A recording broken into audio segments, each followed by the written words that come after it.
Welcome to the Pit Stop Ranch, where we've been doing stupid stuff with cars, well, for a little more than 18 years. Today, I thought, instead of doing our usual watch me muddle through a project and vaguely describe what I am doing in general broad strokes, I thought we would take a moment and step back and discuss exactly what we're doing here at the ranch. What we do here is we project car. And project carring is, well, I suppose we better check the definition.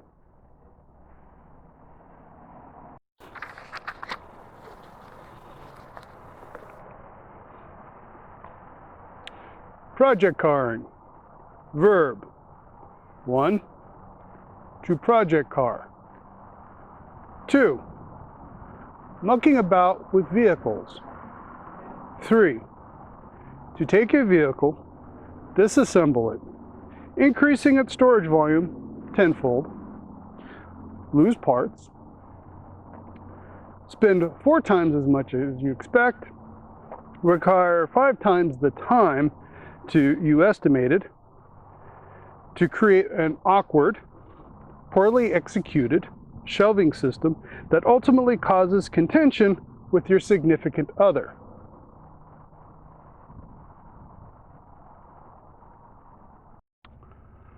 Well, that kind of wasn't what I had in mind, but that is all too common of an outcome when people are attempting to project car. Here, we consider project carring doing work on a vehicle, any vehicle, that is beyond what is typically considered regular routine maintenance, and generally with intent on improving its condition or its capabilities from where it currently is. This can be restoring a classic. It can be modifying a existing car. It could be simply getting a rusted out pile roadworthy again and back on the roads, back on the streets. Your starting point can be a rusted out pile of parts that has a title or can be titled, to a modern, relatively new car that you want to squeeze a little more performance out of by adding a few bolt-ons. We've seen people take cars weeks off the new car lot, void the warranty, start adding hot rod parts just because they can. The safety supervisor's trying to dig a path to a cooler climate.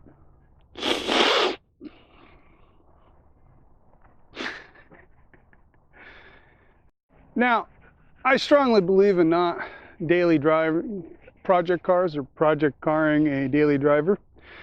However, I have pretty much sworn off buying new vehicles. Newer than 1975, that is. Yes, so on any given bad day, any number of our fleet will slide into project car status with or without our permission.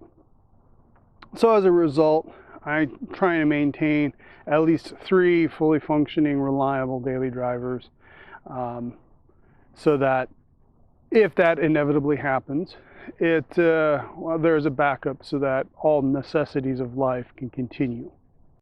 Over the years, we have successfully project carred 7 vehicles back on the road, depending upon your definition of success.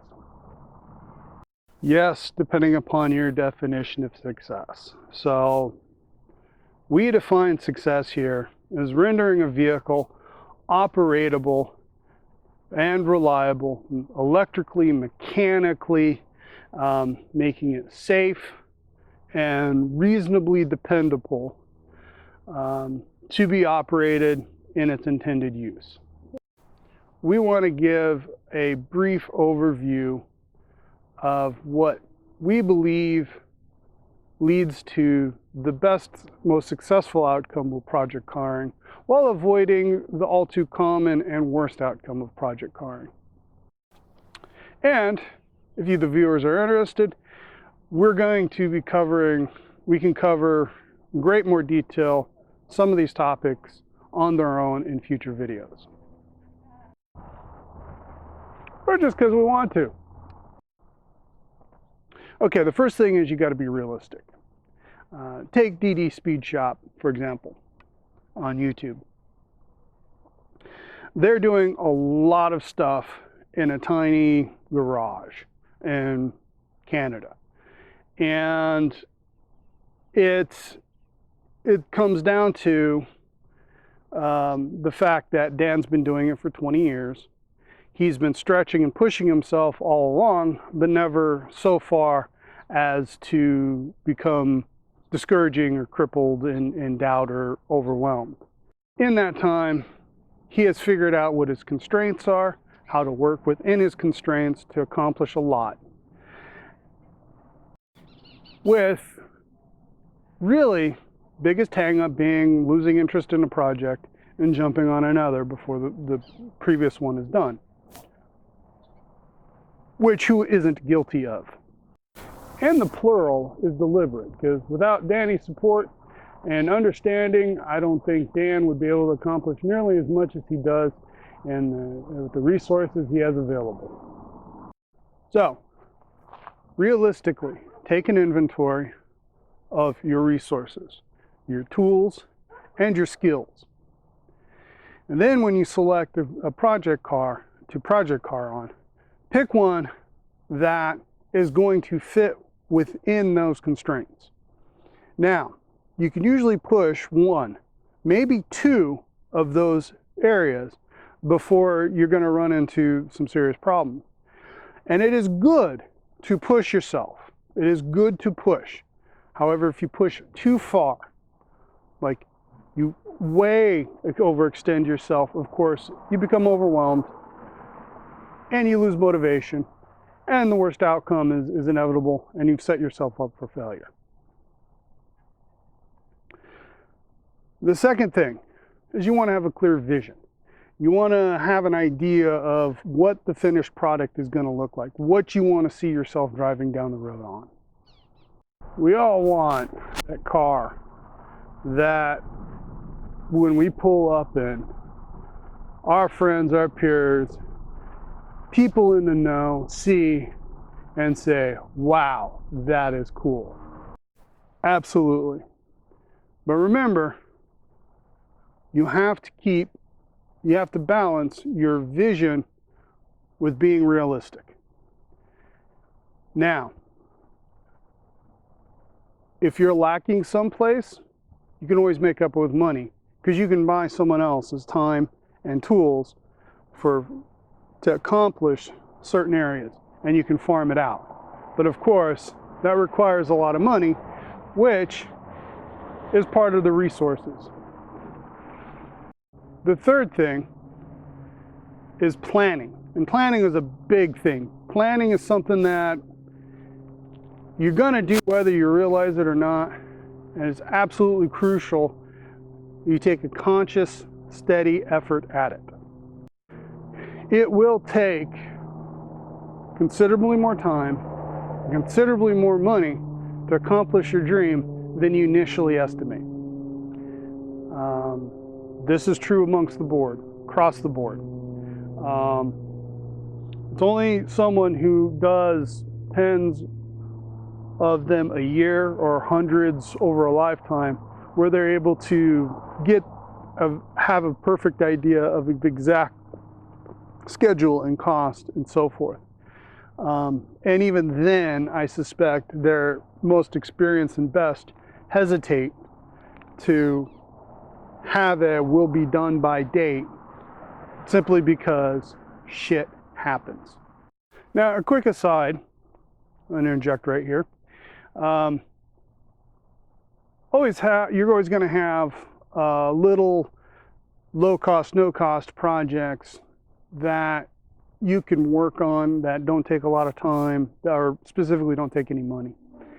And those are the things you want to keep in your pocket, because you'll need to be saving for the next big dollar item, for the next big step in the project car. And while you're saving your nickels and dimes to do that, you can turn around and spend a few pennies and do some secondary project that is important to achieve your final vision that isn't necessarily on the critical path. Something like polishing chrome, knocking a couple dents out, straightening out trim and polishing it up. Things of that nature, which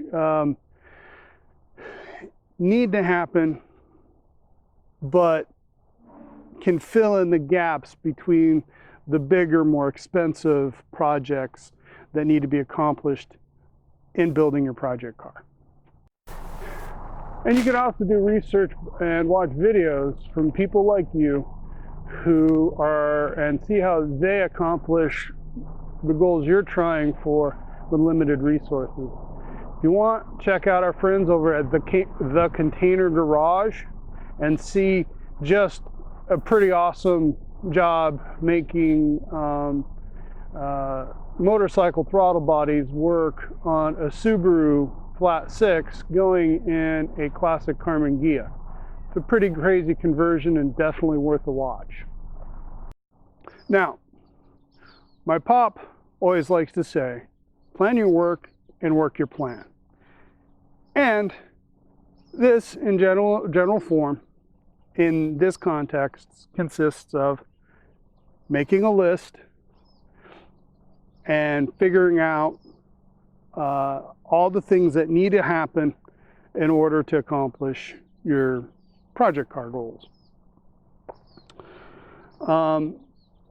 You can use, there exists tools as complicated like MS Project and a few other professional project management tools. And it can be as simple as a Sharpie and a beer box, just writing down what you need to do. Do whatever works best for you. Personally, I use a whiteboard and dry erase markers. And when you make your list, there's going to be an obvious order with which you're going to have to do things. You're going to want to figure out first how to make it a roller. So if you got to pull it out or move it around, it's a lot easier than if it's sitting on stand, stuck on stand. Next, you need to figure out how it'll move under its own power, because it's always a lot easier to move them if you can just turn the key or hot wire it and then drive it to where it needs to be. Third, figure out the steps to get it from a condition where it moves under its own power to where you can actually drive it. If you wanted to or could or needed to, you could go get it licensed for the road. That's going to dictate your critical path. And that's going to be the steps that you want to focus on. You're also going to want to note all the little projects that you can do. When you got an extra hour here or an extra hour there, go out, do something simple, maybe something that isn't messy, so you have to necessarily get all changed and get all greasy. But something you can do instead of sitting on the couch, flipping through channels, looking at 500 channels, nothing to watch. Exactly. And when you're working on the larger projects, inevitably you hit a snag. You'll need bolts, and the McFadden Dales is closed already, or you'll need you'll figure out a part you thought was good doesn't fit, and you got to order a different one. Instead of giving up the rest of the day that block of time you've set aside to work on a car, go to your list. Have a secondary project, not on the critical path, that you can jump on and maybe knock out, so you don't lose that time, that block of work on your vehicle. Go ahead. The other thing you want to do is figure out what you're going to have to farm out paint body, transmission rebuild, engine, machine work, whatever. The things that are just realistically beyond your capabilities. And locate potential vendors, sources, get quotes. Do that ahead of time before that step while you're working on something else. So that, one, you have a vague idea of cost, so you know how much to save up to before you commit to the work. And second, then when the time comes, it's a phone call. Hi, remember me, I'm ready to go. When's a good time to drop this turkey off? And you're off and going, instead of stalling the project for a couple months while you call around, ask friends, talk to other people, and figure out who you want to work with. Now, each item on that list is a mini project, and you have to accomplish all those mini projects to accomplish the main project, the big project. Now, while you're working on the current project, start thinking about the next project that needs to be done, the next item on the list you want to tackle. Start gathering the items, the components, the tools, the resources you need to then do that next project while you're working on the current project. That way, as soon as you get done with the one you're on, you can roll into the next one. Okay? Now, it gets really easy to get ahead of yourself and start buying the cool parts that you really want to see on the vehicle long before you'll ever get to that step in the project. Now what that does is it drains your limited resources, your funds, your capital, your storage, your area. Now, taking away from the immediate project you're working on and the next project to come to get going. It's real easy to do. Yeah, we do that all the time. However, if you get a chance to buy parts you're sure you're going to want to use, you know your vision isn't going to change or isn't going to change that much by the time you get there, and there's an opportunity, you're at a swap meet, you're surfing Craigslist for entertainment and you happen to come across an ad for a bumper that's going for 30% of what they normally do, and though not absolutely perfect, far better than really your actual application you intend you're going to need. So you go ahead and make arrangements, drive an hour out of your way, get stuck in a parking lot for 30 minutes waiting for the seller's son to show up and present the part, and you get kind of impatient. And though what they're asking for is really smoking hot deal, and unfortunately they know it, you're still going to try and lowball them just because you're pissed off. And another thing is, there are going to be tasks that you want to do, that are inspiring to you, something you want to jump in and do, you're just itching to do it. And then there's going to be the stuff that you dread doing, the stuff that just, when you think about it, is overwhelming and annoying and you don't want to do. You don't want to rush in and do all the stuff you want to do, especially if it ends up all out of order, best order of operations to accomplish the project, and then leave all the crappy stuff to the end. Conversely, you don't really even want to do all the stuff you dread up front, because that's got real deflating and demotivating, on the hope that to do the fun stuff at the end. You know, beyond the fact there's a logical progression of tasks that need to happen, certain things need to happen before certain things, there's still a lot of flexibility on what systems you're working on. And it is helpful to switch back and forth between stuff that you're excited and motivated to do and stuff that you dread doing. That way you go off the high and you're motivated, and then you can jump into something you don't really want to do and you muddle through it and you get done with it. That's okay, because the next thing is something you're dying to do. And that helps keep the motivation up. That helps keep the momentum going. That helps keep getting you out to the car to get the work done. And that's the key, get work done. Okay, now let's move on to time management. Well, that's kind of still part of planning. Okay, yes, it's still, it's kind of one step above. It's different from, all right, same thing as planning, but it's worth giving some specific pointers on. As the C10 says, I have roughly 1,500 hours in it. And it required coming out and putting the time in. It was going to take 1,500 hours to get to this point, regardless, from start to end. All right, because that's the amount of time it took with my tools and my skill set. It was going to take for me to do this. And so I had to put in the 1,500 hours to get here. Okay. Now, this is an extreme case. This is a pretty radical project vehicle. Some of you might not think so, but if you've followed along in any of the videos I've already done on it, you will see it is pretty radical for someone working on their back patio on the edge of the Mojave Desert. Now, your project vehicle, especially if you're keeping my first suggestion in mind and remain realistic, shouldn't be 1,500 hours. It should be much less than that. Regardless, you have to put in the hours. You have to put in the time, or you'll never get there. And that's the biggest thing that people don't seem to understand is, you know, they have this vision of tearing through it, this big thrash for 2 or 3 weekends, and they'll get there.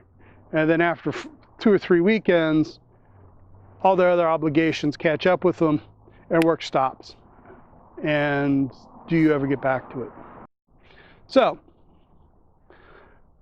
my recommendation to you is in your personal planner, your weekly planner, however you keep track of the things you need to do on the calendar, whatever.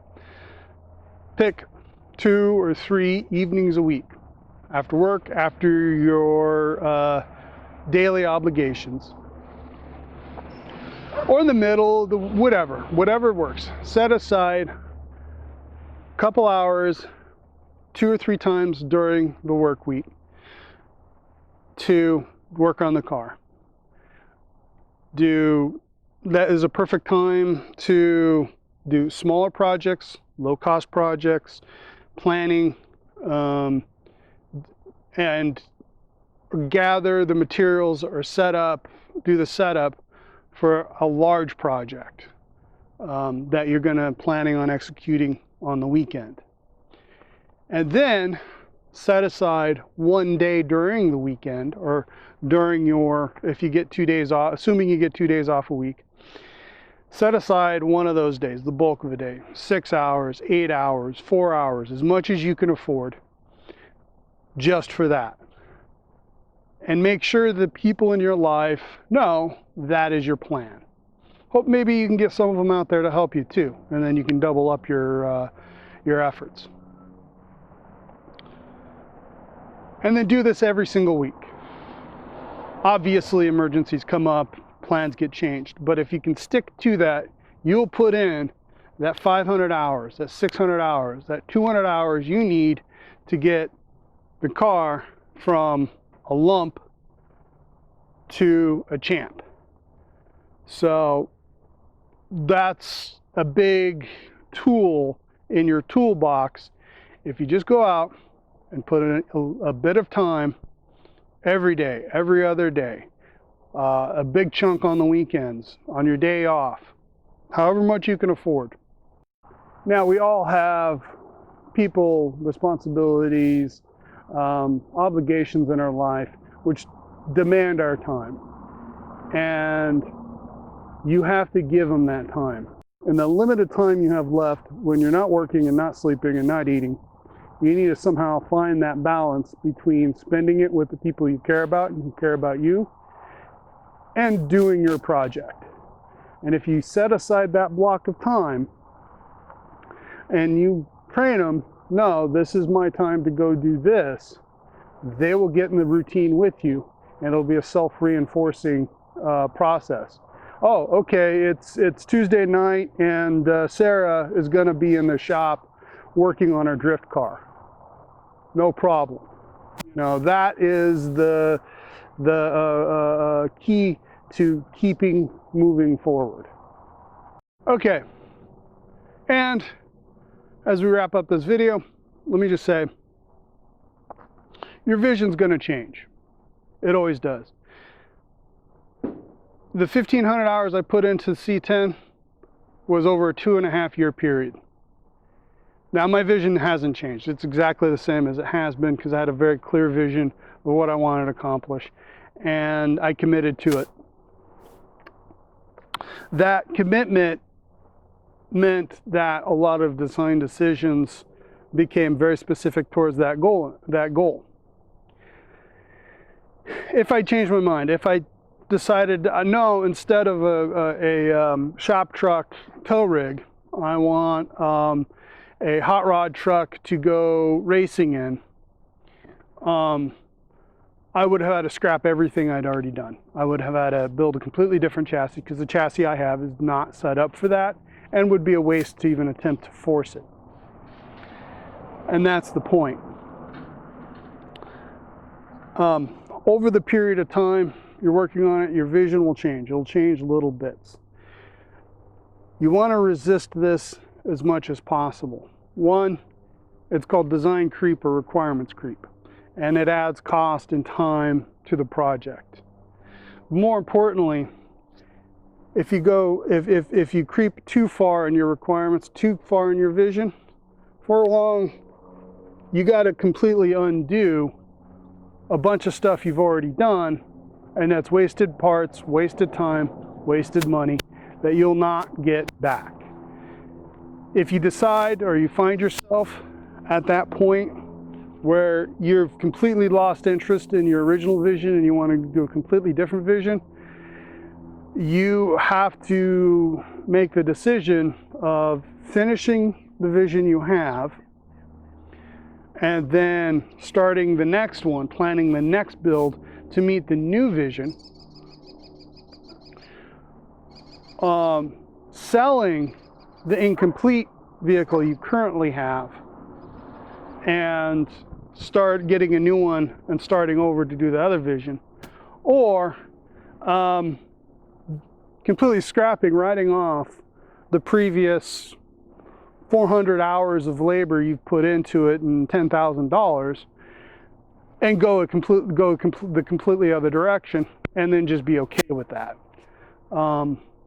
Unfortunately, I've seen way too many vehicles where the vision changed radically, but only after the person was so far along on the original vision that the vehicle ends up sitting and continues to sit to this day on a trailer 20 years after the original vision started.